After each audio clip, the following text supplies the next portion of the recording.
right, good evening. It's 6 o'clock. We're going to begin the Berlin Board of Education meeting. Before we begin, we would like to congratulate the re-elected board members, Carrie Sassu and Tim Oakes, and welcome the newly appointed board member, Stephen Jenkins. And we're going to start the meeting with the Pledge of Allegiance and a moment of silence. I pledge allegiance to the flag of the United States of America and to the republic for which it stands, one nation, under God, indivisible, with liberty and justice for all.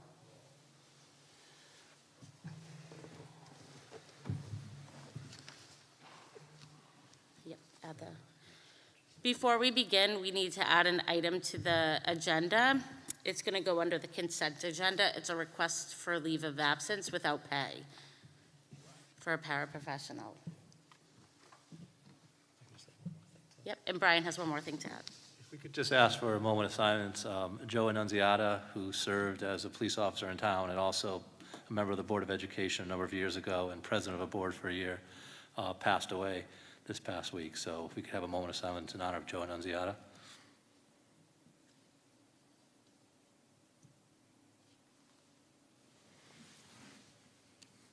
Thank you.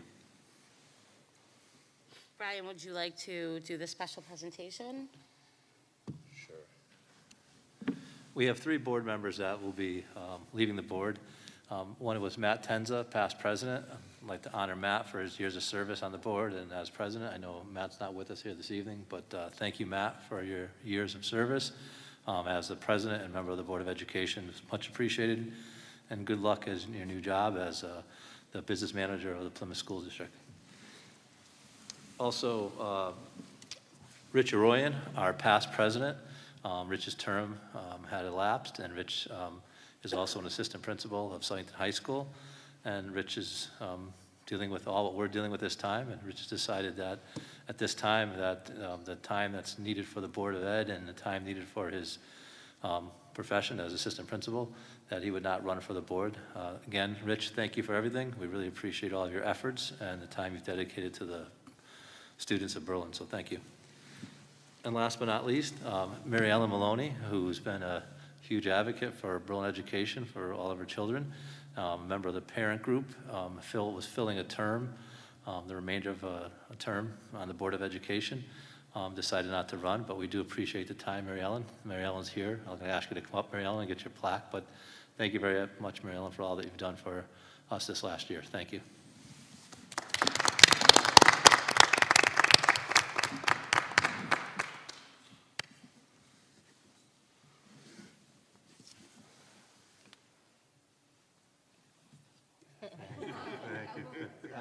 Thank you. A certificate. Oh, Mary Ellen, sorry. Thanks. You don't just get your nameplate, you also get a certificate. Oh. There you go. Thank you very much, Mary Ellen. Thank you. Would anyone like to add anything, any words for Mary Ellen, Rich, or Matt? Can I say something? Mm-hmm. It's because Mary Ellen is here, and I've worked with Mary Ellen over the course of many years in many different roles, and just to say that she has been an extreme, outstanding advocate for the Berlin Board of Education, for the town of Berlin, and quite frankly, without you, Mary Ellen, we wouldn't be sitting in this renovated auditorium or renovated school. So I just want to thank you for all of your years of service in many different capacities. So I appreciate everything you've done. Well, thank you, Mary Ellen. It's really nice to see you here, and thank you for filling the one-year vacancy on the board. It was great to work with you, and I know myself from the time I went out campaigning for my first term on the Board of Ed, that's when I met you, and you've always been an advocate, and I've learned a lot from you. And Matt and Rich, if you're watching, thank you for all your hard work and dedication, and it's been great to serve with you. Anyone else? All right, we are going to move on to committee reports and correspondence to the board. We will hear from our student representatives. Do you have anything you'd like to share out? Yeah, so we actually have a lot going on this time of the year. So first, last Thursday was the National Honor Society virtual induction. That video was released. And in there, each officer of the National Honor Society explained the different pillars And all the inductees were then shown getting their certificates and being inducted. This Wednesday, instead of our typical pep rally, we're releasing a virtual pep rally video. So these past few weeks, each cohort pre-recorded their competitions, like each class did a competition. And on Wednesday, that video will be released and we'll see the competitions and the grade winner.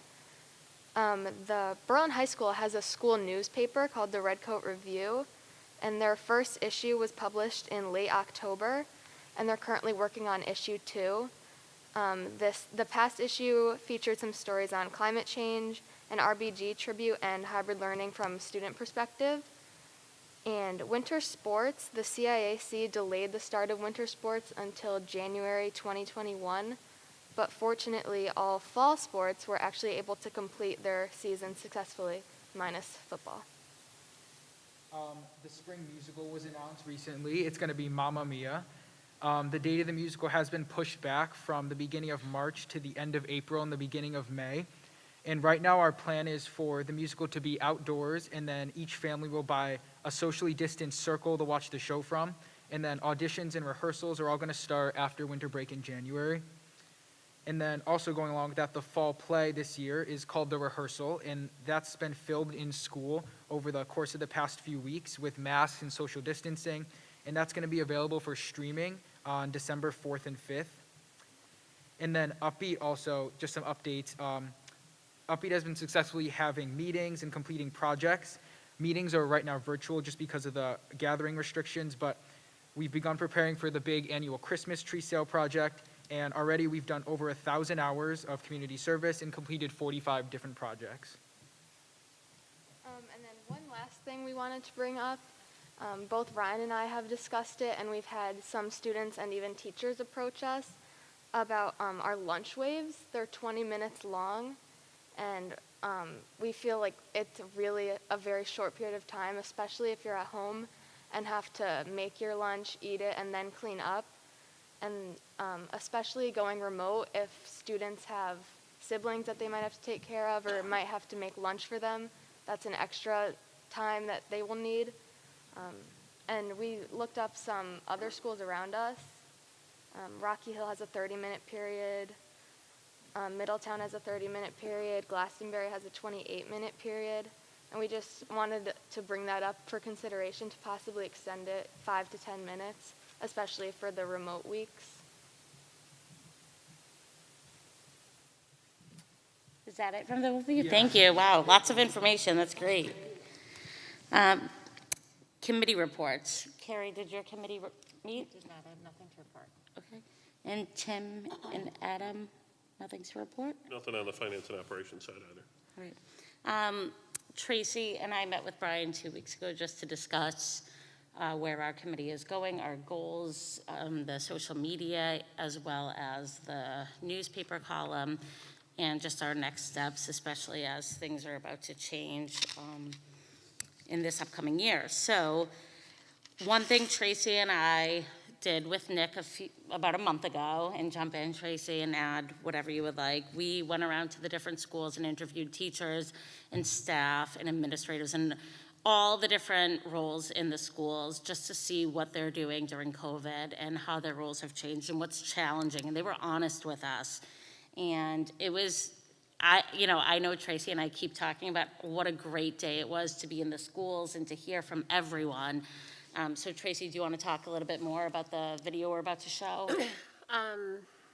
No, you did it great. Yeah, we had a wonderful time, and it was great to hear from many different people in the schools, teachers, paras, admin, custodial staff. So we got a variety in every single school, and they were very honest and candid with their responses, and it was amazing. And so the video, Nick put it together, and it came out awesome.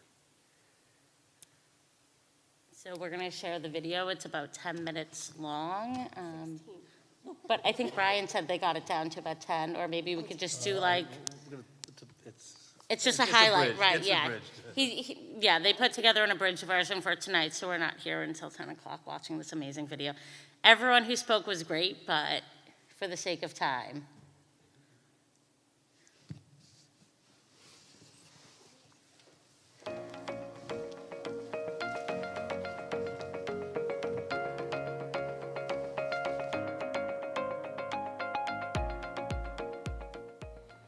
Sure. The district as a whole is doing so many things to meet the needs of our learners. The first thing is the Zoom systems that were purchased.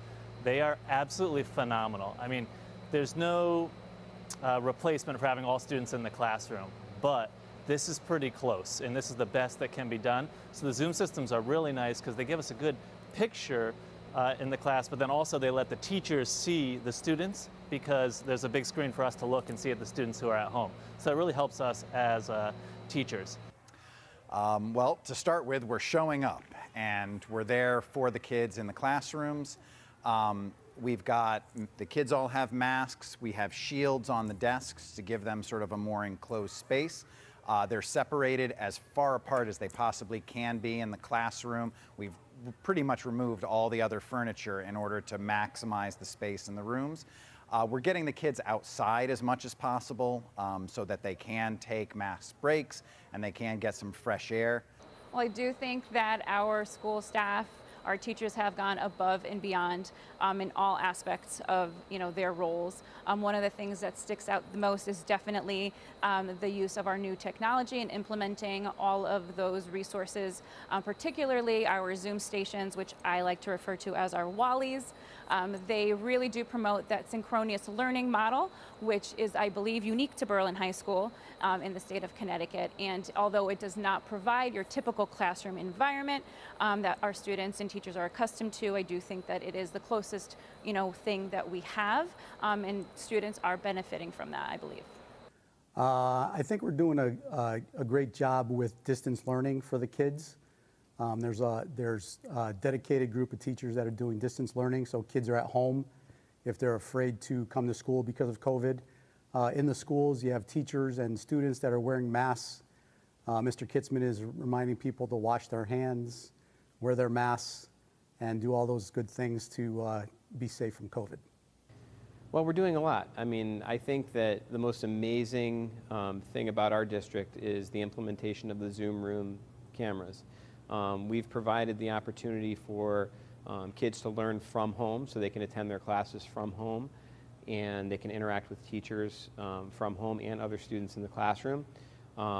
This provides opportunities for groupings to be formed through breakout rooms on Zoom and the use of this technology.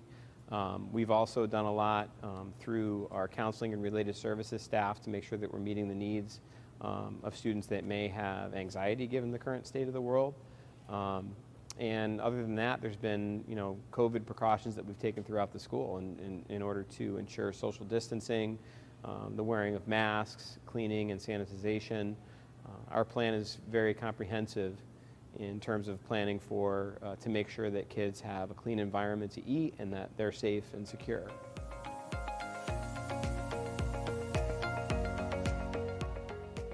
It is a very different experience because we're using less paper and focusing more on technology in order to facilitate the needs of the students, trying to provide a similar, if not a better experience despite the required changes. Well, in the past, teachers have directed all of their energy toward teaching their students, but this year, that energy is split between teaching and safety protocols. So the quality of teaching has not changed, but we now have to be mindful of our students' safety. The energy we have, the focus, of the school day, it's different this year. So that's definitely been an adjustment for teachers. What's been difficult for students? I guess just an additional stressor in their life. But they have been great. For the first 7 weeks of school, they've been outstanding. So what's been positive? I can honestly say the students are happy. They're happy to be back in school. They miss their teachers. They miss their classmates. They miss the school experiences. I can see it in my students. I can see it in the students I see in the hallway. I can see it with the students outside at recess time. And, they've been really, really good with following those safety protocols. They just follow the routines, quite nicely. So to meet the needs of the COVID restrictions, like I said, I've been switched from being the library media specialist to being a remote teacher. What that means is I have 18 kids in a remote classroom who are learning from home. They Zoom in with me in the morning, 3 times in the morning, and they Zoom in with me about 2 times in the afternoon. We spend about 4 hours live on Zoom together teaching. So these are kids who are unable to come in due to health restrictions or someone in their house. So Berlin is working really hard to work with families that can't make it into school. So in terms of how our jobs have changed, I think most people would understand that they've changed quite drastically since wintertime and even fall of last year. I would say some of the positive things that we've seen, first just coming back in person. The obvious thing is just being able to be in person together. It's just really nice to be with the kids, and I think the kids really appreciate it as well. But the other thing is because things have gotten increasingly more difficult for us as teachers, we are having to work extra hard to engage the students who are at home. And we are lucky enough to work in a district where we've been provided with professional development opportunities to learn those technologies and to try them out with our students. The other thing that I'd like to mention about positive, we don't usually have the opportunity to yes, we have all of our students every day. We have students in front of us and students on the computer. But in terms of the students who are in front of us, obviously that number of students is a lot smaller than usual. And to the students' credit, their behavior has been phenomenal. So I think that's another thing that I would really like to point out, because despite how difficult what we are doing now has been, parents have been phenomenal, students have been phenomenal. And I really think as a whole, everyone's just trying their best to make the best of a difficult situation. In terms of some of the negative things, there's a couple sort of obvious ones. So while technology has afforded us the opportunity to teach students while they're in front of us and at home simultaneously, there's obviously some difficulties that come with that as well. So students sometimes have issues logging into Zoom, accessing the different materials. So that's definitely a struggle for us because there's not much we can do about it. One of the other things that we've been noticing is because we have learners who are doing work from home half the time, we've unfortunately seen an increase in plagiarism from students, and that's also difficult for us to control when all we see is what we have on the screen. I think one of the bigger issues is time. Everything is taking more time. So as I already mentioned, we're reaching out to parents more often, and while that's great for both our learners and for our parents and for us, it's a lot more time, and we don't have any time built in our schedule to make those contacts. So we're struggling to sort of keep up with the demands of that. Also, everything that we create now has to be accessible to students who are both in person and students who are at home, which was a huge learning curve. So for just as a very sort of low-level example, I teach math, and in my class, oftentimes when students would come in, I would have copies of the answer keys from the previous night's homework, as just from years of experience, that was the quickest and most effective way to do it. For a number of reasons, I can't do that anymore. I worry about sharing those papers from class to class. Additionally, if I were to print out paper copies of the answer key, the students at home can't see it. So now instead of just running my answer key through the photocopy machine, I have to take a picture, create a PDF, and then post it, and it just gets, that's just that's not even how many steps that it normally takes to create, let's just say, one lesson plan for the day. To get Zoom up and running is 5 or 6 steps. To share my screen is 5 or 6 steps. So everything just takes more and more time. So my job has changed mostly by there is no such thing now as planning time. If I'm not actively teaching, I'm actively cleaning something. In PE, if I'm cleaning between 500 and 600 items a day. If every kid is using a ball, a cone, and something else, then that's 3 things every class that needs to be cleaned for every kid. So all the planning that we usually do for classes and upcoming lessons is done outside of the school day, because during the school day, we're doing 1 or 2 of those things. My job as a coach has changed in that now it's more than it ever has been, is more the social emotional. The kids at the older grades have a harder time dealing with all the changes. The younger kids, they don't know any different. So when a kindergartner comes into the gym, they think this is always what it has been. Where the older kids, especially the seniors, losing things and having things not happen is a little harder for them to kind of manage.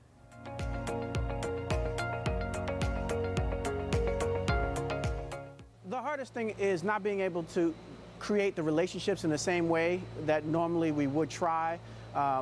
Not having the sports and some of the other things, being able to attend those events, those help to build relationships both inside and outside of the classroom. And so that has made things challenging. We've tried to compensate for that by continuing to have clubs and other activities, but that is a challenge because that helps to build relationships inside the classroom as well. The difficult is we've been doing YMCA cleaning and disinfecting. This is add to us. And we've been doing buses, AM and BM. We've been doing more than 1 space for lunch, which has been 3 spaces versus 1 last year. and we been doing disinfected every student desk every day, and we have to wash floors, make sure that every place being touched with kids or staff has been disinfected, which we've been doing it 3 times during the day. Probably the thing that is the most difficult for me personally is that I can no longer give a hug to a child that needs a hug, and I have to try to avoid receiving a hug from a child. Sometimes that's impossible to do. Luckily, I'm up here and the little ones are down there. But that, for me, that's been a tough thing to accept.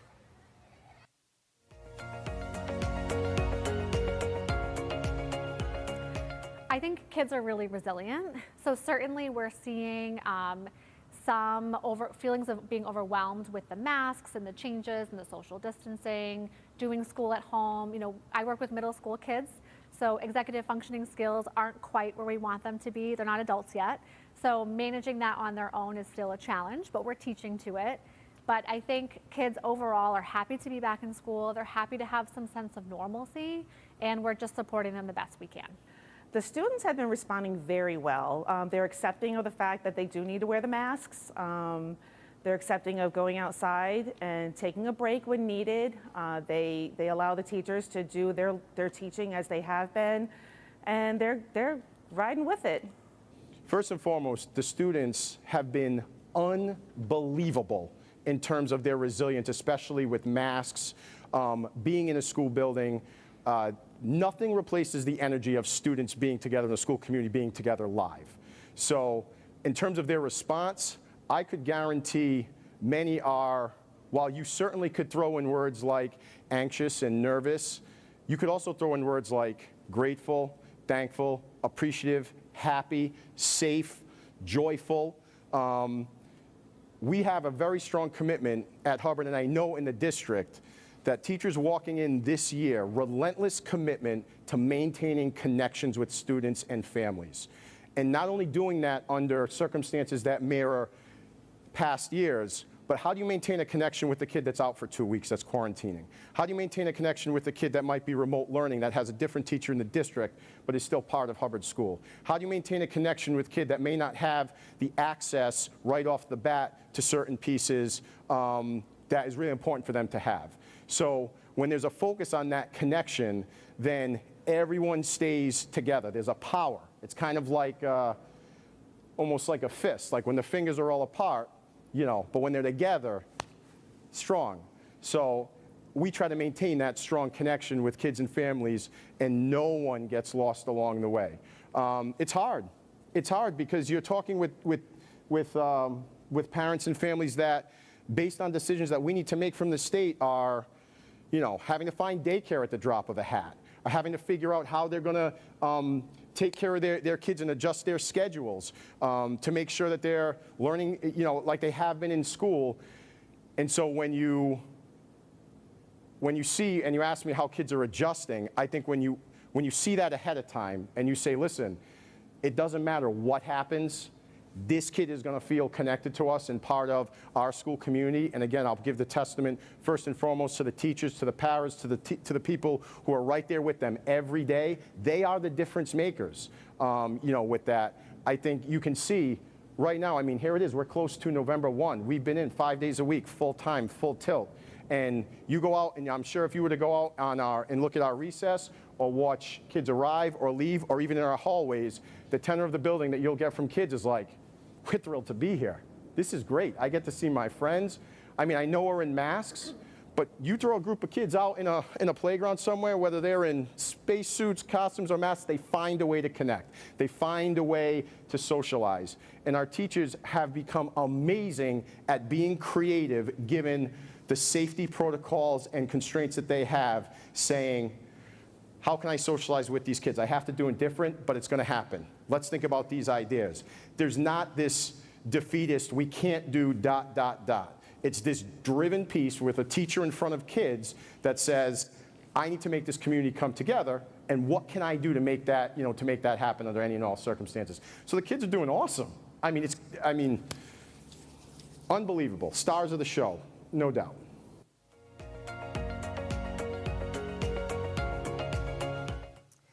I personally would want them to know that the teachers are really working very hard to meet the needs of all the kids.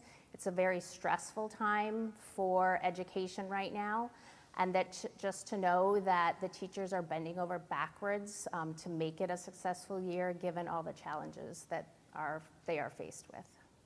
I would say that I think the Berlin School District is working really hard to try to find ways to reach out to these kids and teach them in a new way that it hasn't been done before.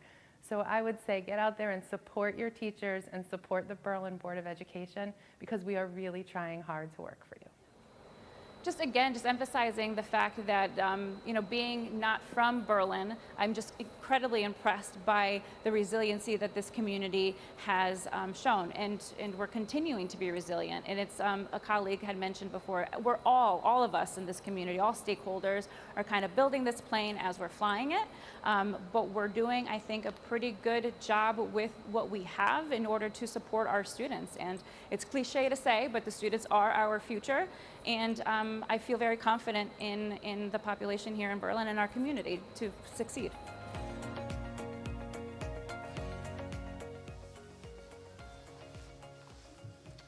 Well, I want to say thank you, Brian, for providing us the opportunity to go into the school, setting all that up. I know that it was very eye-opening to Tracy and I, and I'm sure Nick, to hear from all the teachers. We already knew that their jobs were difficult and that they didn't have time, but just to hear it over and over again that they are in uncharted territory, and it really, when we heard about the potential change coming down the pike of the half-day Wednesdays, I was like, absolutely, this is all they need is more time. They don't have the time, and it was great to go out into the schools. And the last thing is, part of our community engagement committee, I feel like Tracy, Mary Ellen, and I spent this whole year thinking about ways to reach the people beyond the school community. And Tracy and I were able to go into the school community and then really find a creative way to reach the rest of the community. So, Tracy, do you have anything you'd like to add? No, just thank all the staff that participated in this and the admins for letting us come in and do it. It was great, and I can't wait to share it with the entire Berlin community. Do you have anything you'd like to add? I just think it's important to note that, and you heard it there, that the Berlin teachers are working very hard and have been since the beginning of back in March, but especially this year coming back to school. Many districts have had staffing issues and so on, which have prevented them to provide the daily in-class instruction. We're very fortunate not to have that. And as many of you said, the optimum is to have all the students in. We recognize that.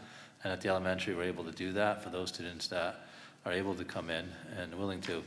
But the secondary, the Zoom camera system has made a large difference. But it's also the teachers that are willing to take on using those technology tools daily, and the students to feel comfortable with them and to move forward. So I couldn't be more pleased and proud of the teachers, but also the community for embracing it. It's not just the teachers, it's the community, it's the students, it's the group working together to make this time as manageable as possible and to keep the students moving forward. So I just think it's great, and I thank Tracy and Julia for spending a day in the schools, so thank you. Thanks. I don't believe we have a CREC report tonight, but Tracy does have one thing to share out about the CABE.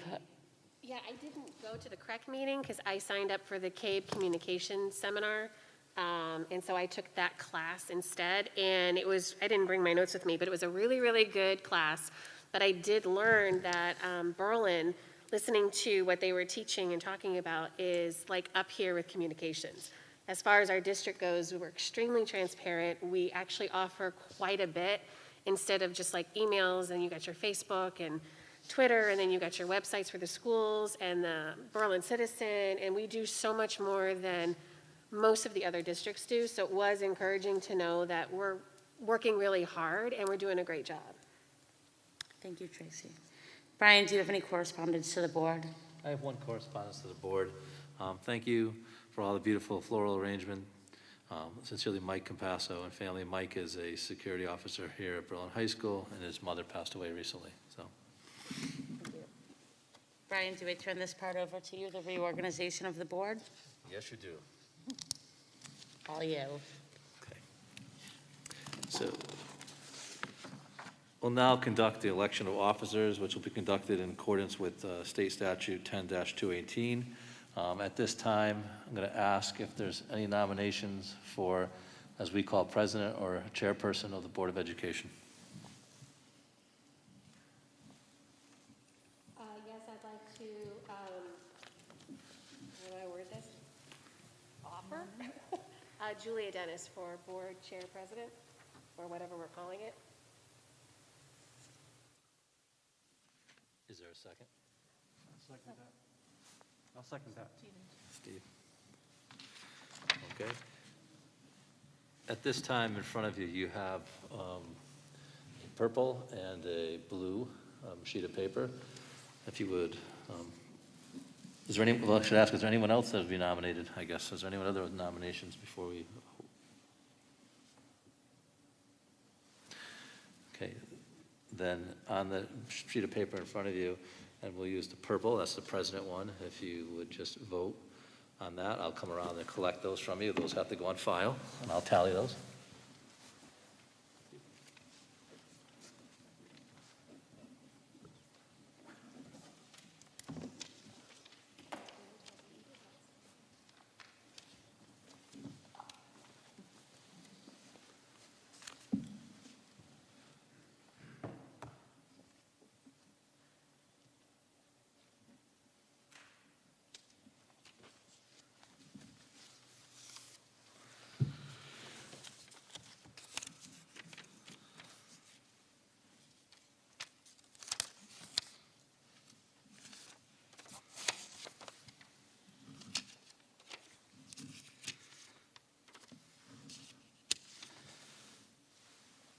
It is unanimous, all votes. Julia Dennis, you're the chairperson or president of the Board of Education. Congratulations.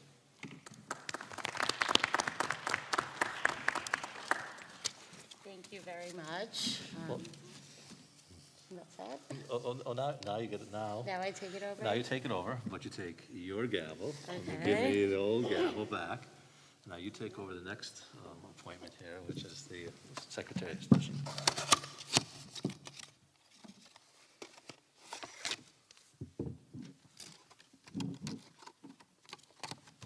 Thank you, everyone, for putting me in this seat, and I will do my best to represent you as a board and chair the meetings efficiently and effectively.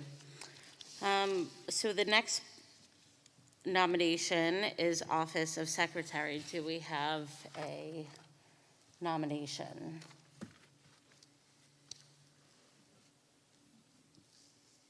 I nominate Tracy Sisti.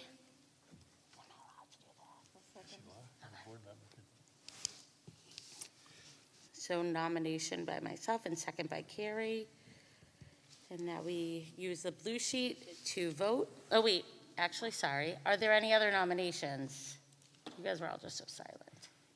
No one's jumping for this position? All right. So then there's just one nomination.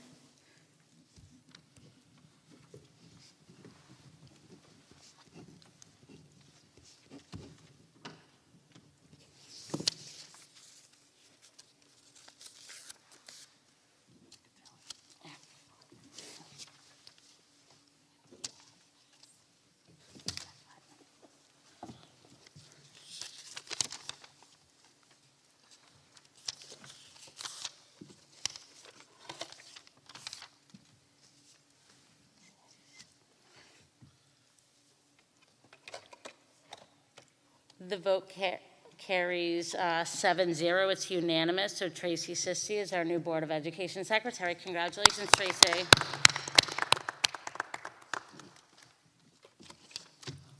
All right. Next order of business, we have an appointment of new board members. On October 21st, 2020, the board interviewed 12 candidates. It was a very long night. We took the task at hand very serious. to fill a September vacancy and 2 November vacancies on the board. Mark Prusen and Stephen Weber were selected to fill the November vacancies on the board, and they will each serve until the November 21 election. Do we have a motion for consideration? I move to appoint Mark Prusen and Stephen Weber to fill the current vacancies on the Berlin Board of Education until November 2021 election. Second. All in favor? Aye. Opposed? Vote carries 7-0. Congratulations. So I know Mark is going to be getting sworn in tomorrow, and Stephen, do you have your time set up as well? Excellent. Well, we look forward to having you at the table at our next meeting. Do you have anything you'd like to add? No, I just think if there's a way to have the camera, if you could, Mark, if you could, I know Mark's over here. Mark, if you could just, I don't know if you can get the camera on him or not. He's got him back there, Mark, in the back. Thanks, Mark. And Stephen, if you could also, your turn also, so the public could see, please. Stephen Weber, thank you. Nice job. We look forward to having you serve with us. All right, so we are on item C, the motion for annual schedule of regular meetings. So a memo regarding proposed Board of Education meeting dates in accordance with policy 9085. The copy is enclosed. However, That's also enclosed, the other options also. okay, so the other, there's 2 options enclosed. I know that there's been some conversations going around on how many meetings we need to have and are the workshops most effective, and Brian included both in our materials. So I guess we can have a motion and then discussion, correct? You can have that, yes. Okay, so do we have a motion for, so really quick, just to backtrack, I apologize.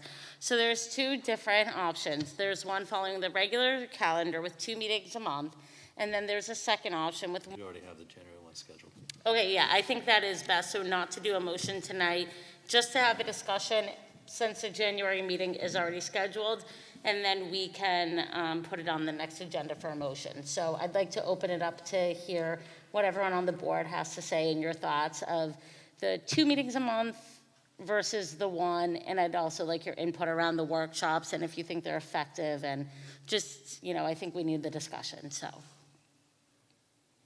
Could I ask a question? Yeah, go ahead.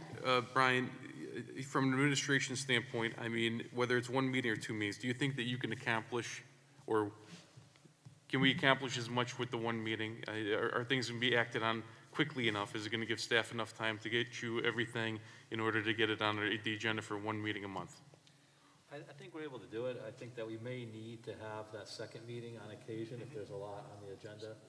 If there's a lot of resignations or things need to be approved or something needs to be approved. But I think if we kept that 4th Monday as an option and have a special meeting, we just wouldn't be able to add to that agenda. It would have to be a special meeting, and then we'd have to have the items listed first. We couldn't add to them at the meeting, but I think we could accomplish that. What about during budget season? Well, budget seasons, those are all special meetings anyway, so it's not as though the regular board meetings, those are all special meetings. We wouldn't just be able to have 1 budget meeting, as nice as that may be. I don't think that's possible. But those budget meetings would be added. I know that one of the comments that had come up previously, and I think it's a question that even our newest candidates had asked, and anyone that I had talked to was asking about the time commitment. Understanding that, I think that everyone's lives have gotten busier as time has gone on.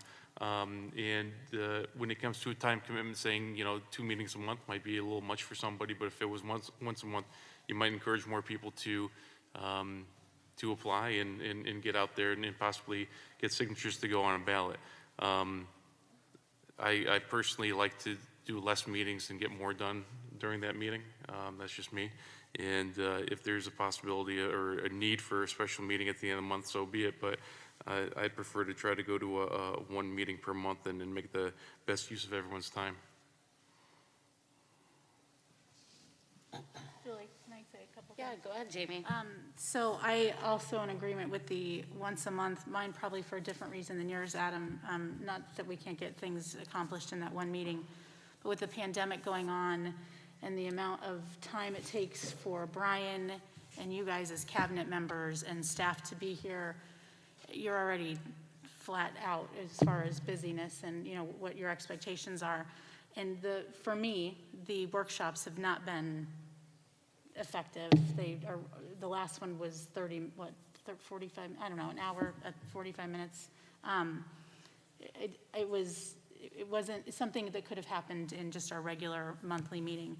So especially for now, because of the pandemic, until it's over, I think the once a month meeting is much better for us. And then we can revisit it afterwards if it's something that we need to meet more and see if we have to call special meetings or whatnot, because we're not getting everything accomplished.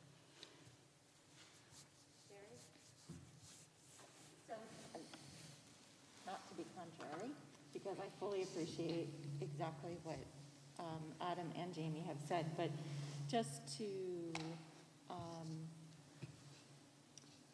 contemplate what would perhaps be neglected were we not to have the time expressly dedicated to being together to work through certain issues. Would that, do you think there's a way to do more with less time together, that is? Well, I think some of the discussions would have to happen during the subcommittees. So I think the committee work becomes more vital than it has in the past, so we're not doing it as a group. I think the biggest thing is the amount of time between. So if you look at having a meeting, you're talking 5 weeks between a meeting. So you have to know what's coming ahead. If something needs approval, we would have to put a special meeting on. But essentially, you're waiting an extra 2 weeks, right, for the meeting, typically. We may look at it and say, let's stick an extra meeting on this 1 month because we know it's a busy month, looking back at what agendas are really, end of the year is often very busy. Closing things out. Budget time we know is busy, but it's really not meetings. There are meetings outside of just our end. They're budget meetings. So I don't think we can shortchange the time on that. But I think some of the other months, I think we could get away with it. But I think the other allowance is knowing that the committees are meeting, so the work is still getting done, but you're bringing a greater number of items to that board meeting because of the committee work that's been done along the way. And I think the only part that becomes difficult is if we need approval or board vote on something. So logistically it could, but I think then we just call a special meeting like we've done in the past. Yeah, I appreciate that. I think it's a shift rather than a diminishment, I guess, of time invested. If I'm understanding correctly, probably there will be the same amount of work to be done. It's just going to be taking place in alternate forms or settings. Right, and we look weekly at we have a cabinet meeting weekly every Monday morning, and we look at the agendas and we talk about the agenda weeks in advance. So it would just be looking that much, forecasting that much further ahead, knowing that we have additional time. So the only part that could get sticky is if something comes up, and then we'd have to have a meeting. We just can't wait. But, who could forecast what some of those items might be right now? So would the ask be for people to have a placeholder in their schedule, or could meetings happen potentially at any point? Well, I think we hold that, you think about that fourth Monday as a placeholder, and then if we need it, we would go with that Monday. So then it would be every 2 weeks still, except for December and August, and July and August, typically we don't. And we talked about even this calendar that's been proposed, holding the August meeting later, like we used to have one the 2nd, and we were pushing it back just because we thought that near the end of August, when we're just about to open, it's more pertinent than having it at the beginning, and also the availability of the board to be there at that time. Tim, do you have any thoughts you'd like to share? Not at this time. This is a brand new item. Right. So, it's something I've got to think about.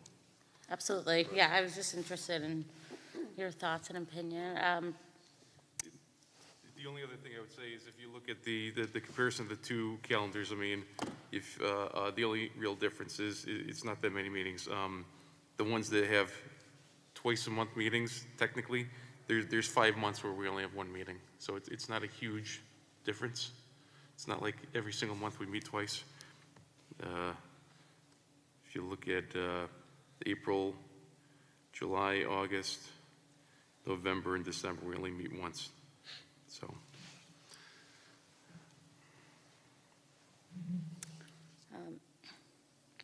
Stephen or Tracy, would you like to add anything? Your thoughts? I actually don't mind I think most of us probably like the one meeting a month. I think we're a board that communicates well enough that if we did need to do another meeting, I think we'd all be on board with it. And it is worth a try. I mean, we don't know unless we try it. Stephen, any thoughts? I'm a firm believer of not having meetings scheduled just for the purpose of having meetings. So I would leave it to the discretion of the superintendent to call us as needed and direct us along with your guidance as to what we need to get done at the committee level to keep the agenda moving. But if our superintendent needs to call a meeting, we'll definitely be prepared to attend and take action as needed. But just to have a meeting for the sake of having a meeting, I think that's number one rule of business, is to eliminate that. Thank you.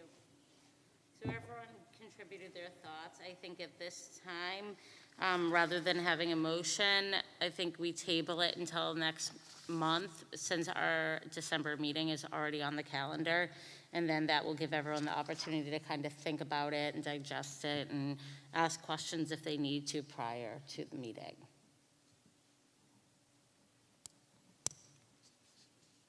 Okay, so moving on to motion for fiscal management, approval of designees for the purpose of signing checks for the Berlin High School Enterprise Fund, Berlin Public Schools Activity Fund, and the Cafeteria Fund is necessary in accordance with policy 9046, and the copy is enclosed. Do we have a motion? Or should we give it to the new guy? I move that Ashley Dorsey be designated treasurer of the Berlin High School Enterprise Fund, the Berlin Public Schools Activity Fund, and the Cafeteria Fund. All in favor? Aye. Opposed? Vote carries 7-0. I move that Ashley Dorsey, Deborah Batista, and Doreen Guy be designated assistant treasurers of the Cafeteria Fund. Is there any discussion? All in favor? Aye. Opposed? 7-0. I move that each principal and the assistant superintendent for curriculum and instruction be designated assistant treasurers of the Berlin Public Schools Activity Fund. Any discussion? All in favor? Aye. Opposed? That carries 7-0. And I move that Eileen Eustace, Barbara Ventura, Katie Amenta, and Denise Parsons be appointed assistant treasurers of the Berlin High School Enterprise Fund. Any discussion? All those in favor? Aye. Opposed? 7-0. Okay, thank you for that, Tim. Item E, ED 099, Agreement for Child Nutrition Programs, change of authorized signers. So action is needed to designate Ashley Dorsey, Finance Director, as an authorized signer of the ED 099 Agreement for Child Nutrition Program claims for reimbursement in the absence or incapacity of the Superintendent of Schools effective December 1st, 2020.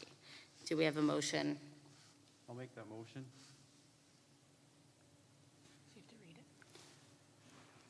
Move that Ashley Dorsey, Finance Director, be designated as an authorized signer of the ED-099 Agreement for Child Nutrition Program claims for reimbursement in the absence or incapacity of the Superintendent of Schools effective December 1st, 2020. Is there any discussion? All those in favor? Aye. Opposed? All right, 7-0. Item F, appointment of Board Legal Counsel for 2020-2021 in accordance with Board Policy 9055. The copy is enclosed. The legal counsel to represent the Board of Education for the next year, 2020-2021, should be selected at this time. Do we have a motion? I will move that the law firm of Shipman and Goodwin of Hartford be appointed to continue as the Board of Education counsel for the 2020-2021 school year, 2020-21 year, and that they should be so informed. Jamie? Motion by Tim, second by Jamie. Any discussion? I have a question. Yes. I think I asked this last time too, but just to confirm, there's no preset amount to be paid to Shipman and Goodwin. They're on an hourly contract. Is that the case? There's no minimum? That's correct.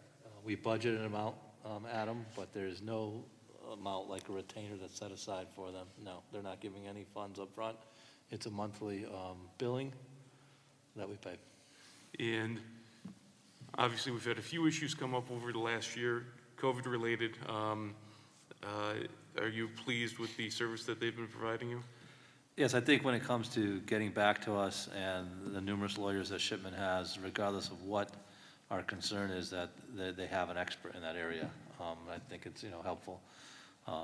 The cost is there is a cost, but I think that when you look compared to other legal firms, I think Shipman is the best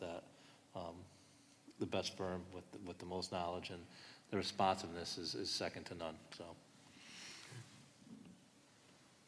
Any other discussion? Okay. All those in favor? Aye. Opposed? Will carry 7-0. All right, moving along. Audience of citizens. Members of the Berlin community are encouraged to share their thoughts with the board. I believe they've been instructed to email Brian at this time. I've not received any direct audience of citizens comments before this board meeting. I did receive some comments to speak of regarding some of the proposed changes that we're talking about with the schedule. Those individuals were contacted either via the phone or responded to by email, or their questions were answered with some of the announcements that came out. So, some of the concerns were, it was really a total of 8 emails, and the emails varied regarding the early release Wednesdays that we're speaking of, or the option that we're looking at in changing the schedule to have full remote the week after Thanksgiving. And it really, most of them had to do with child care issues and things and disruptions to their normal lives and their ability to work and what it would do with the disruption. All very cordial, all understanding, just concerned about how we would work things through for them. So. Thank you.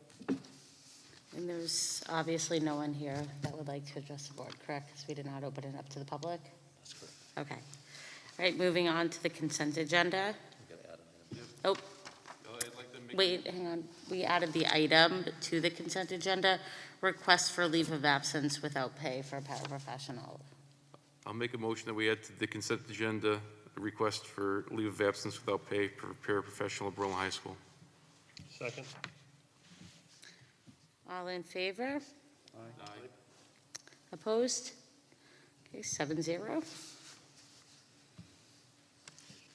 And approve the consent agenda. Is there a motion to approve the consent agenda? I move to approve the consent agenda as presented. Second. Any discussion? All in favor? Aye. Opposed? 7-0. Moving on to item 7, new business. Mr. Cugno, do you have a facilities-related update for us?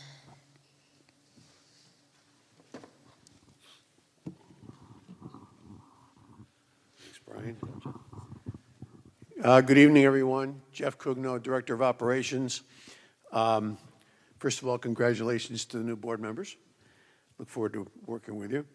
Facilities update is actually a very good one today. We've got a few things that we've been waiting to hear about, and finally we moved forward with some things that we discussed for a while. First of all,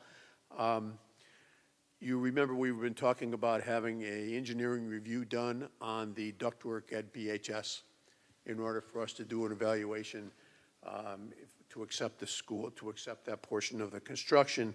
The first thing is that we did go out to bid. We received 4 bids.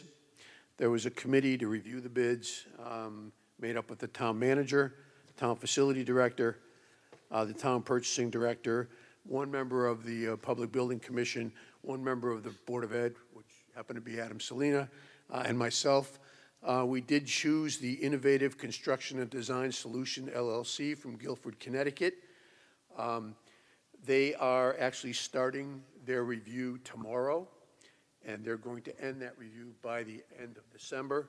So we should have a report no later than, I think, the first week in January. The cost of that was about $8,330. That's a contract amount, which was considerably less than we had anticipated spending for that. So we're pleased. It's a very, very good company. They came in with some great credentials and some great comments, and I think we're all going to be pleased. But so they're starting tomorrow. So that's number 1, and we'll be able to finally get to that situation of what we'll do with the ductwork, what the town will do with the ductwork, and generally move towards acceptance of the project. As you recall, acceptance of the project is very important. That is a Board of Ed responsibility to accept any of the schoolwork. And secondly, there's money up at the state that is being held until that acceptance is brought. So it's an important thing for the town also. Secondly, we have gone forward with the commissioning and balancing study, which is also an engineering study of our HVAC systems. You might remember that we talked about the requirement of the state during the COVID-19 process here, that some of their guidelines wanted us to review in our facilities the air handling and the commissioning and so on and so forth. We have 3, the town contracted for this. We had 3 companies. They each do a certain portion of it. Sustainable Engineering Solutions, Air Balancing Service Company, and Automated Building Systems. Altogether, their team contract, when you put it together, is about $196,000. That's all funded by the town. They have already begun with their review, going through each one of our 5 buildings. That is going to be completed. That study is going to be completed by December 31st. We also are anticipating getting reimbursement from the state of Connecticut for that study. So we should have some very important news for everybody on our systems. Thirdly, these are two things that you folks know very much about. You recall that we funded some things to the town under our 2% account. One was the fire alarm system at Hubbard. The other one was the rooftop units at McGee. The town has chosen an engineering firm, CES, which just does a lot of work for the town. They've already started the planning and design of those 2 items. If you recall, the fire alarm system at Hubbard was estimated at about $150,000. We funded that through our 2% account last year. And that's, okay, both of these, by the way, are in design now, as I said, and they're going to start construction in the summer. The second one is McGee rooftop unit, which is part of the HVA system. That's in planning and design right now. It's just begun. Also CES, and that's $225,000, also out of our 2% account. So the things you've been talking about and reviewing over the last number of months have very frankly now all come to fruition, and we have engineering firms out there doing work on the facilities. That's all I have to report. I'll give you the screen.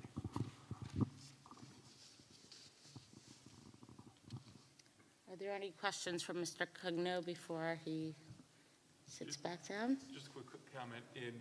As Mr. Cugno mentioned, it was part of the interview process for the ductwork review, and it's already been mentioned, but I want to reiterate, that we want to get this done and have the confidence to be able to sign off on the project so that we can close out the project and close out everything with the state.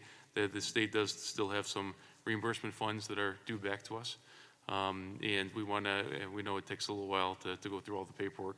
But this is something that started when this board looked a little different, not so long ago. I think about a year ago, when we were talking about the ductwork and making sure that before the board actually accepts the building as is, we want to make sure that it's, we're confident with everything being in place. And it was a great process between on the town side, the Public Building Commission, the Board of Ed side. I mean, everyone was unanimous and very impressed with the people that interviewed, and Innovative is going to do a great job for us. I'm happy they're starting quickly.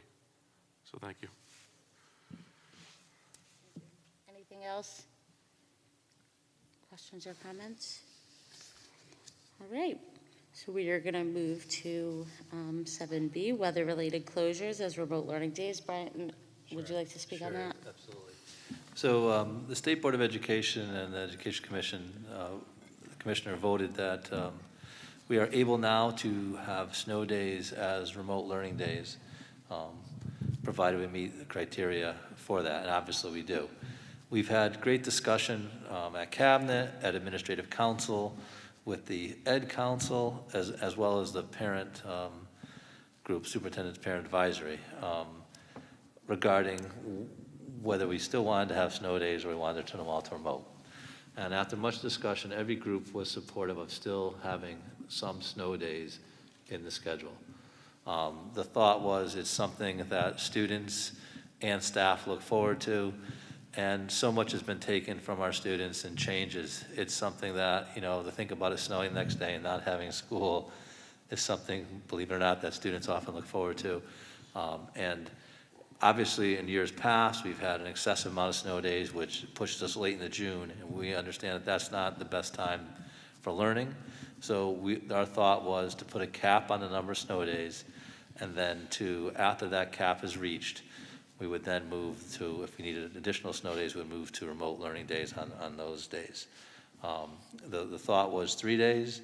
We also talked about 2 days, but obviously it's a change to the schedule, and a change to the schedule is something that the Board of Ed decides. So that's what I'm bringing to you this evening. So before we open it up for discussion, we need a motion. Would anyone like to make a motion? I'll make a motion, but I'm going to make it a little differently, if that's okay. And hopefully this flies. All right. I'm going to move that the schools will be closed for the first 2 snow days of the 2020-2021 school year, and remote learning will be implemented on the 3rd snow day and beyond.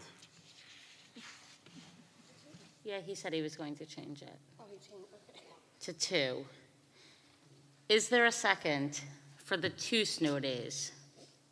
Before we open it up for discussion, we needed someone to second it. Would anyone like to second that? Adam doesn't get a second. No one? No one wants to second, okay. So do we go back to the original? I'll throw a second out for purposes of getting it to discussion. Okay, thank you, Tim. Now we can open up for discussion. So the reason why I said 2 was thinking about the end of the school year. And I understand, based on what was provided in our packet, I mean, it really is up to us whether we want to use distance learning or actually have snow days. I'm more concerned about how far out we're going to be going out into June. We've already pushed the school year out 1 week from where we began originally, what was originally approved. And if we continue to push out, is graduation still going to remain on the same day, correct? Yes, it will. Yes. So I thought the 2 days would be appropriate. I can listen to a debate going the other way, but I thought the 2 days are still appropriate, and then utilizing the distance learning. I think by the time June comes around, the thought of kids still being in school, even though we're trying to keep them in school as long as we can, I think by June, I think they're going to be ready for the summer, and hopefully without as much social distancing. So, you know, I'd be curious what everyone else thinks of 2 days versus 3 days. It's not a big change, but I thought that, you know, as we continue to extend into June, this might be one way of helping move that summer along. I have something. I think with the amount of time that they're on Zoom and screen time and that's really what I'm thinking. The Zoom and the screen time, I think the 3 days is more beneficial for their social emotional as well as the staff's social emotional for this year. Because they're on so much, I feel like the 3 days is not asking too much just to have that initial break and then put it back at the end. Because hopefully by then we'll be in a different place than what we are right now. That's just my thought. Thank you, Jamie. How many snow days have we averaged for the last few years? I want to say 6, but I couldn't give it to you without looking back. 6 per year? Yes, because we've always gone into, looking and saying we've done 182 days, so we forgive days of the schedule to make it end sooner because we're always extended out so late. Sure. So right now, we're ending on the 18th, which is a Friday. And if we had 2 snow days, it would be, we'd be going Monday, Tuesday, 3 would be going Wednesday, ending on a Wednesday. What is the guidance from the state presently in terms of required days? Well, the state cut back 3 of the days at the beginning of the year. So this year it's 177. We didn't use all 3, we used 2. But we've had a greater number of days, obviously the 180 being the minimum. We're above that. But 177 is the requirement this Right. year. So we've got 2 in hand. Right. We're at school this year, we're going to have 179 days. So we're 2 above the state. We've always been over the state minimum. So would those be, sorry to interrupt, would those be built in? If we do 2 days or 3 days, will we be adding days at the end of the year? Yes. We'd be adding days. So if we do 2 days, we'll be adding 2. If we do 3, we'll be adding 3. Yes. Back to, Tim, do you have more questions?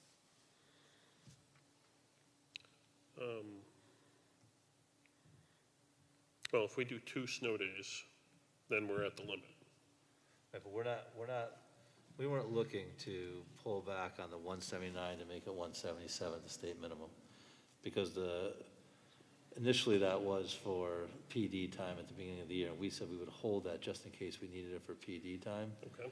So if we want to look at that as saying, now, snow days, I would have to make sure that aligns that's acceptable with the guidance of going back, because now we're actually pulling back instructional days as to what we've done in years past, beyond the state, we never were at the state minimum.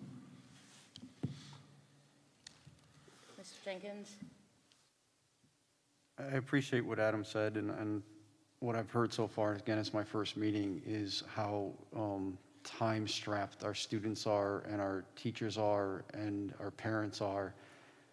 And it is just 1 day, but I'd say that maybe they could use a little bit of a break, a snow day to not be on the computer, and maybe have that extra day outside, like we just saw in the video here.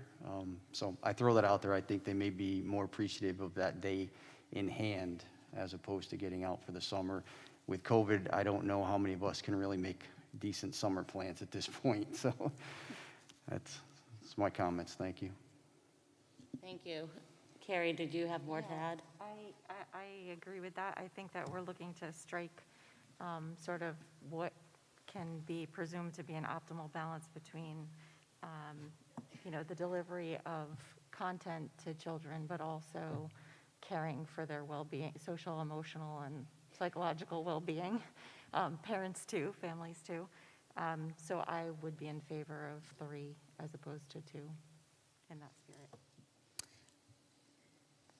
Tracy, do you have anything you would like to add? Oh, I could go either way because my family's one of let's get out as soon as we can in June because I think the kids' brains are kind of done once June hits. But at the same time, Jamie has a point that they really do need a break. And I know the little kids look forward to snow days, like just to wake up and to wait for that snow day. So I could go either way, really, but I know that doesn't even help, but I see both sides. Because we have 2 students to the left of you, so I can't wait to hear what they have to say. What are your thoughts, 2 or 3?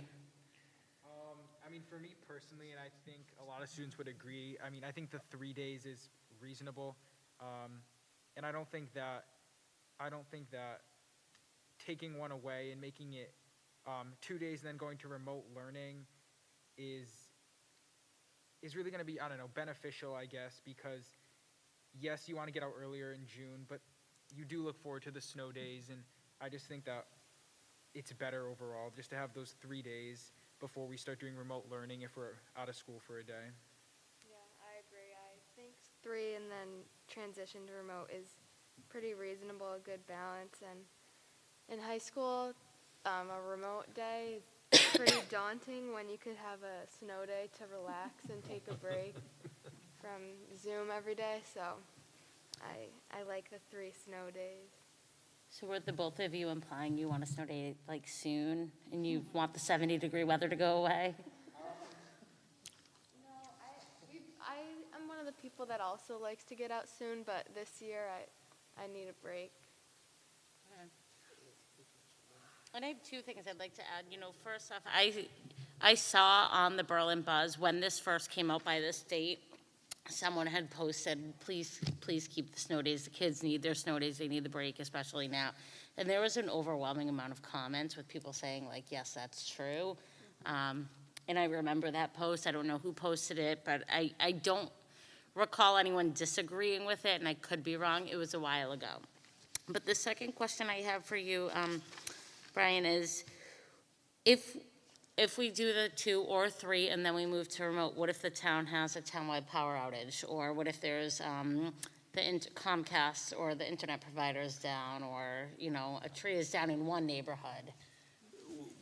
We could forego days because we're over the state minimum. I just would have to check with I'd want to know exactly with the wording. I'd have to go back and look at the wording that was given for the 3 days. We did have the PT days at the beginning, but we've had a great number of days. But we could, those days there, we would not be able to have the distance learning as such, but we could then have items posted that students would work on offline if we did have a power out. But we'd have to consider that. We may still have to have, you know, no school that day, and then, you know, we could either decide at that point whether to forgive the day if we're above the state minimum or not. Because I was, you know, what provoked that thought was even over the summer when most of the town lost power for upwards of a week. And that could happen in the spring. After we've had the snow days, then what? So I think it's just something to consider. Absolutely. Yep. Okay. So are we ready? Any more discussion, or are we ready? I'm going to amend my motion. Okay. I'm going to move to amend schools will be closed for the first 3 snow days of the 2020-2021 school year, and remote learning will be implemented on the 4th snow day and beyond. Do we have a second? Who was that, Carrie? Okay. All in favor? Aye. Opposed? Carrie 7-0. The motion has been amended. Now we go back to the... Now the full motion being that the schools will be closed for the first 3 days of snow, first 3 snow days of 2020-2021 school year, and the remote learning will be implemented on the 4th snow day and beyond. That's already, okay. Is there any discussion on this? Okay. No discussion? Yep. We doing it correctly, Tim? We're doing it right? Yep. Okay. We just don't, it didn't need to be seconded. Okay. Just on the table amended. All in favor? Aye. Aye. Opposed? 7-0. So it's the 3 days. Thank you, everyone. All right, and then I'm going to turn it over to the superintendent for revisions to the 2020-21 school calendar. And looking to be proactive, and as you know, Saturday I sent out a COVID letter stating that we had individuals that tested positive. Yesterday and today was the first days that I've sent out for 2 schools in the same day.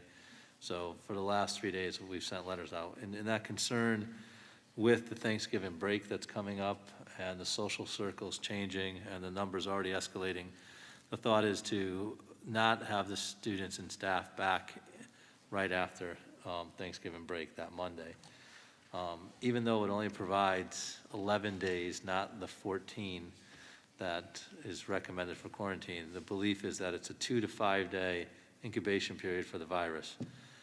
That being the case, if people were infected over the Thanksgiving holiday break weekend included, they should show signs the next week.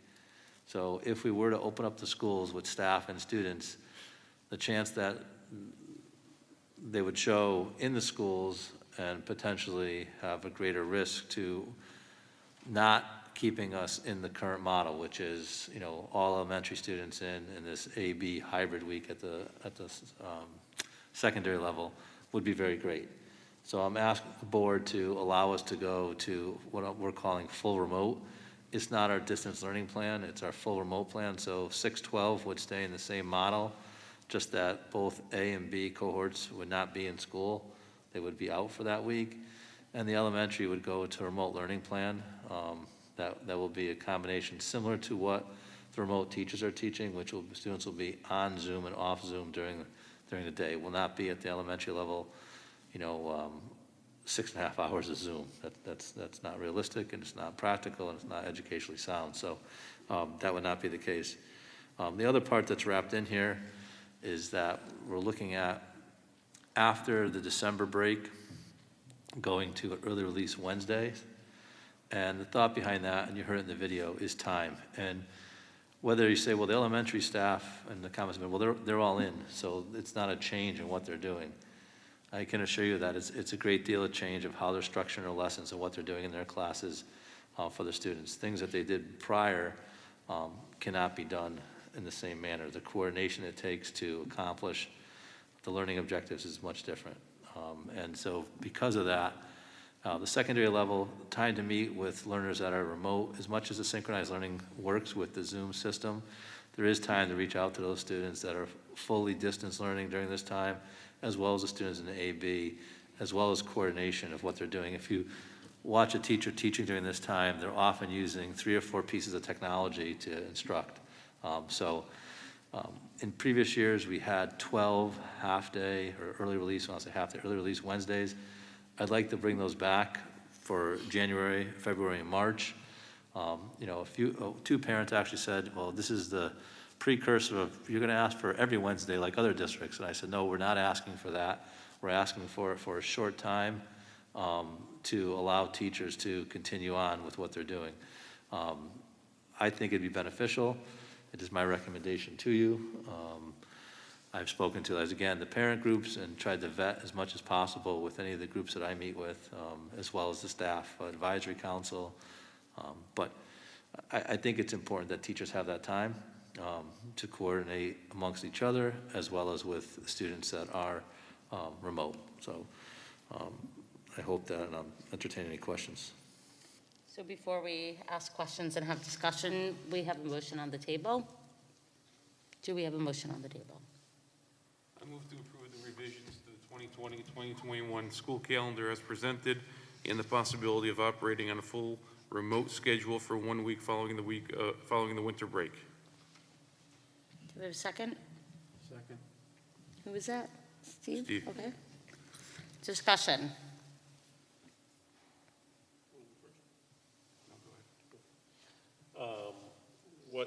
So the first question I have is the week after winter break, and the decision to not put that on the calendar now.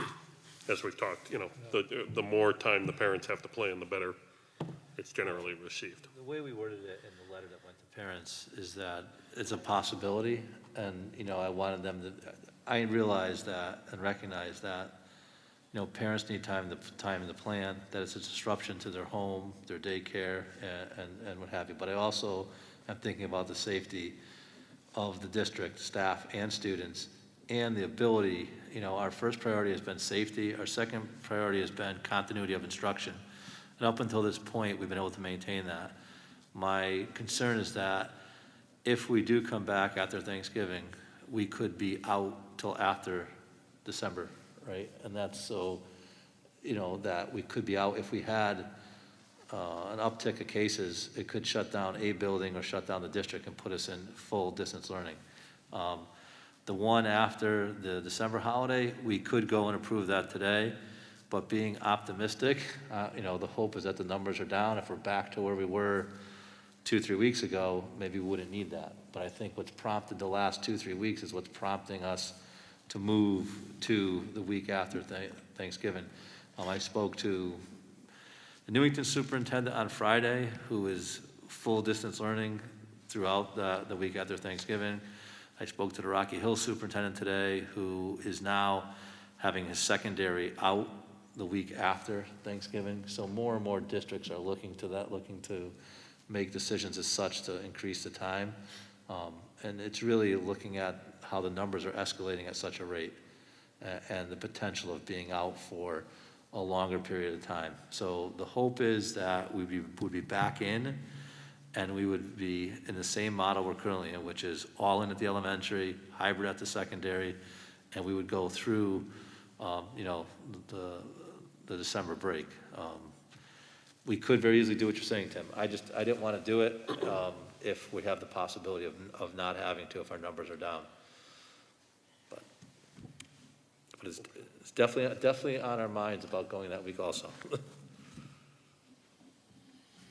Yeah, I guess that makes sense. I mean, it just seems there's 4 times as many days of opportunity for people to forget to do the right thing during that time, Thanksgiving versus winter break, so that there's, you know, I would say a greater likelihood that something is going to uptick. But, yeah, I mean, I'm fine with it either way. And I wouldn't wait until, you know, I'm not going to wait until the 23rd and then say, oh, the week after. I would do it as soon as possible. Yep. And knowing that it's a possibility, that's why it's in the letter to say, you know, we may be looking to do this the week after December break also. And, you know, trying to even put the Wednesdays out, you know, almost 2 months in advance so that people can make the appropriate plans. The one thing that came out this week in our update is that we have coordinated with the Y to offer on those early release Wednesdays to offer, it'll be at a fee, but we'll offer some daycare for those parents that need it in the elementary schools. Just one other comment. I know that those that would typically be in during that first week of December, so they're kind of skipping a week, now they're going to be remote for multiple weeks in a row. And that would be the same case in January as well. I don't know if that's, if we were to go full remote that week after Christmas break, I'm not sure if you would switch the cohorts or keep them consistent. I know from a scheduling standpoint, it's kind of difficult to change them, but those cohorts are missing now 2 additional weeks. We looked at it from a holistic point of view of saying, you know, number of days, not so much how many weeks out.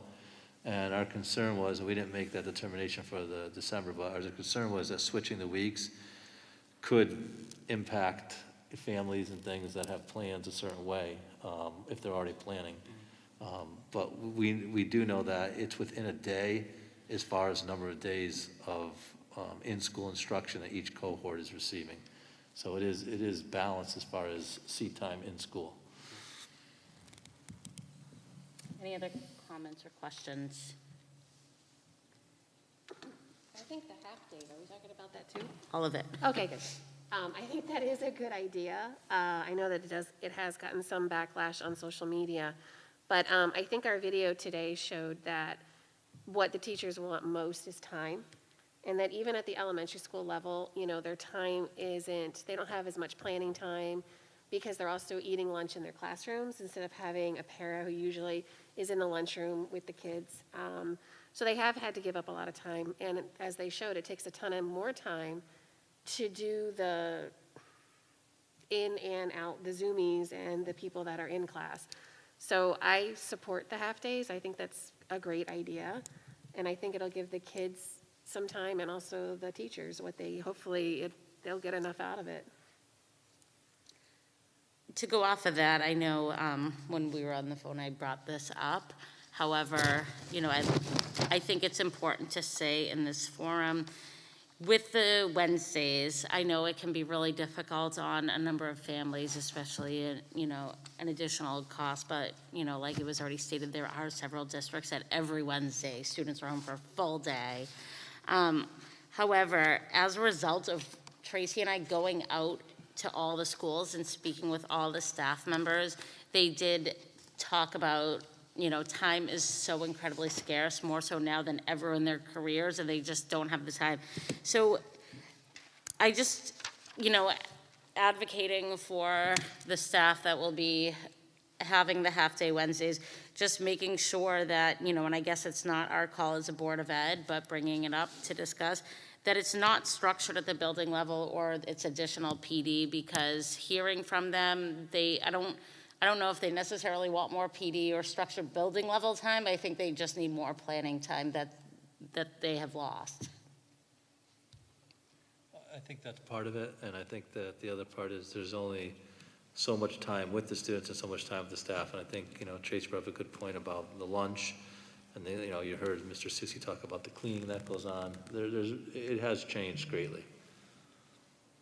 And, you know, and overall, I can say that the teachers in Berlin are coming to work. We've not had staffing issues. We're able to open up every day, every building. When there are teachers out, other staff members are stepping up. They have been very positive through this, and you know, I meet with superintendents weekly, and you know, it's not always the same in our districts. There are districts that don't have their memorandums of understanding signed. There's districts where staff are unwilling to use a video system of any type to do synchronous learning, and that's not been the case here. So, you know, I have to recommend it to you, and I think it's what's best for the district and for the teachers at this time.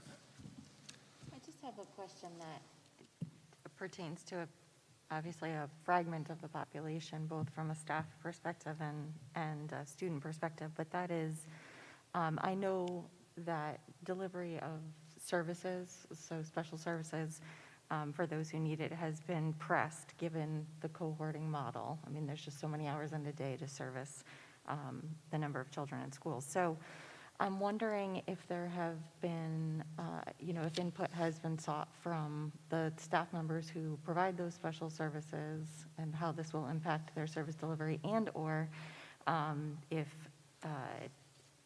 feedback has been sought from those parents. The answer to that, we talked about that today in cabinet, and the discussion was, you know, some of the parents inquired, is there a possibility of having those students in on those weeks? And that absolutely is. What we're asking is, we're looking at 1 week after Thanksgiving, that we would not have the students in for that 1 week. I'm sorry, I meant for the half-day Wednesdays. For the half-day Wednesdays? Yeah. We didn't talk about the half-day Wednesdays, so that's something we can discuss. But oftentimes, those teachers also need that time, you know, but we were looking at, if we only having a week after Thanksgiving, keeping it distance learning, but if we went any more than that, potentially having those students in during that time and having those staff members in the building for that select group. So we can look at the Wednesdays. I don't know if we're talking about 2 hours a day, so I don't know if that adds that much, or we're able to cover their cases during the time during the day without that. But we can definitely discuss that. But there has been conversation with those parents, Gary, and that's something that, you know, Linda could speak to more. I don't know, Linda, if you want to share about that. Want a microphone? You got to have a microphone, Linda.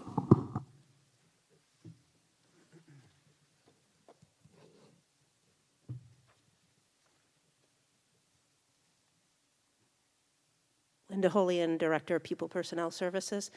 We really haven't dug deep down yet on the half days, Carrie. What happens a lot is our staff will continue probably to work with some of those kids. But even when we're talking about the remote, we ask the teachers, you know, flip your planning time. So if you could do your planning time in the morning, because what's happening with the remote, they put special ed services in the afternoon. So we said, do your planning time in the morning, and you could see the kids in the afternoon. So, but what Brian talked to, we did have a few parents reach out to us, our more intense students that are nonverbal students, where this consistency of being in school every day is very important to them, and they're concerned about the remote weeks. And if it continues, can we allow those kids to continue to come to school? So that's something that Brian, Aaron, and I have been looking at. But we'll continue to look at the early release days. We're trying to figure out remote right now. Yeah, no, I mean, I see it from both sides, obviously, as a service provider and as a parent, but because I know a lot of service providers' schedules are over full right now with added demands on their time. So just curious to know how they've responded to that potential change. Thank you. I think just the only thing that, you know, as you bring it back to cabinet and discuss that, you know, if during those remote weeks students starts coming in, how will it be equitable to all teachers? If the special ed or special services staff is giving up planning time to work with students, and then other teachers don't have to. And then if certain students start coming in during remote weeks, and then other teachers have the choice to work from home based on the language of the MOU, what might that create? And that's just my only comment. Absolutely. And I think that the staff so far has really looked at what's best for the students. You know, our elementary being in the high school and middle school being in the AB hybrid. You know, when we're working for that remote week, we're asking staff to either work from home or to come in, and a number of staff just come in for the remote learning. So, you know, I think those conversations can take place, especially if we go beyond the week. But we can look at those Wednesdays, and, you know, we're trying to be as equitable as possible across the board, and that's a good point, Julia. Any other discussion? All right, all in favor? Aye. Opposed? 7-0. All right, one last item on the agenda. Do we have a motion? Move to adjourn. Second. Any discussion? Just kidding. All in favor? Aye. Opposed? Okay, 7-0.